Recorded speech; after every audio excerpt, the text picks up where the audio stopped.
Welcome to Dirt Fishing, where we share our love of artifact hunting and studying the Native American culture. We hope that you enjoy this series. After a 40-year hiatus, I've become interested again in artifact collecting and arrowhead collecting, and decided that it might be nice to share some of these via YouTube. Hope that you'll be patient as I try to develop my filming and editing skills. But I hope you enjoy these and just sit back, relax, and take a spin on my dime. I have numbered the videos sequentially in chronological order, or as best I could, and you'll note in this video there's very little video and a lot of stills with narration, but again, as I learn, I hope to improve my skills. Inasmuch as my wife and I really enjoy hiking and biking in the highlands of West Virginia, we also have developed an appreciation for Native American culture. As we travel and walk, we look for signs of ancient men and women and ponder the thoughts of how they lived their lives and how they used nature to survive. God supplied them many plants and animals to help them along their way. As we hike, we look for traces of these ancients, and on one particular occasion come upon a high rock shelter in the central highlands of West Virginia, where we discovered a number of points and other artifacts on the surface of a rock shelter. As we stirred around in the leaves looking for projectile points and flint chips, our trusty dog Jack took the opportunity for a brief nap.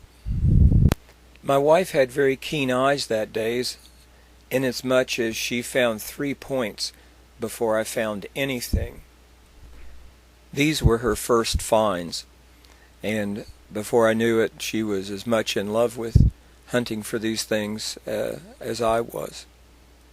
Again, I'm sorry about the lack of video, but hopefully the cleanup video will provide you a better idea of what we found that day.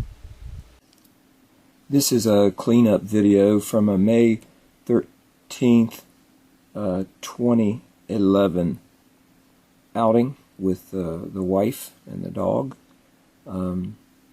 We were walking along and spied a rock shelter and stirred around in the leaves, and were able to find several artifacts on the surface. I'll try to go through them rather quickly. We start with this first point, and relatively crude. Unfortunately, I've already mounted these for showing them, so just have to bear with me.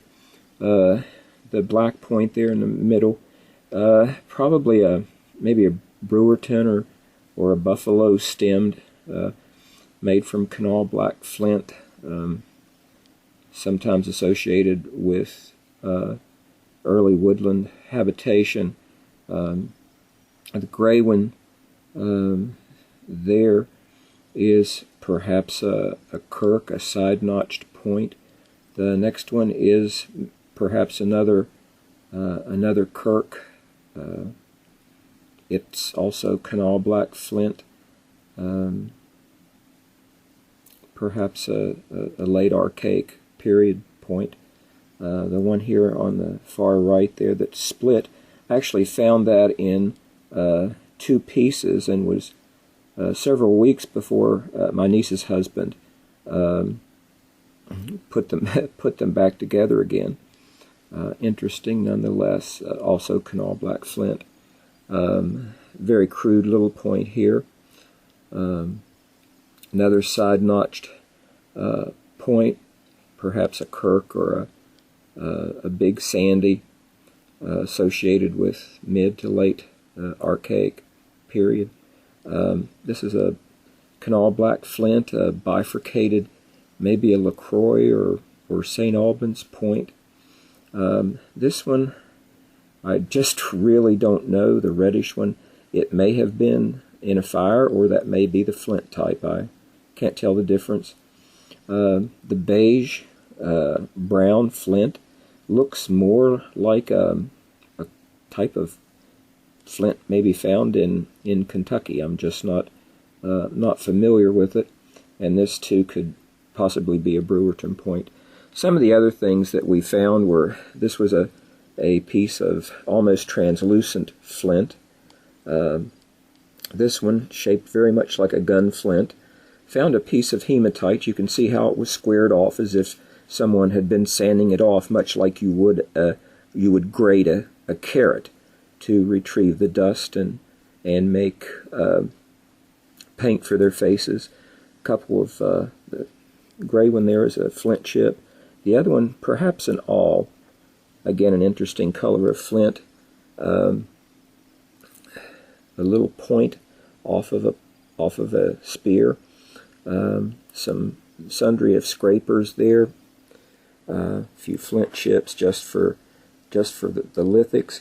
Nice little hammer stone, fits in the hand very nicely. No stones like that found in that particular area, obviously carted in there.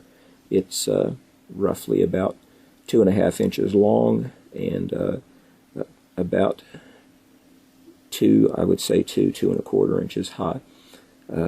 Smooth, typical tool that you would find in a campsite.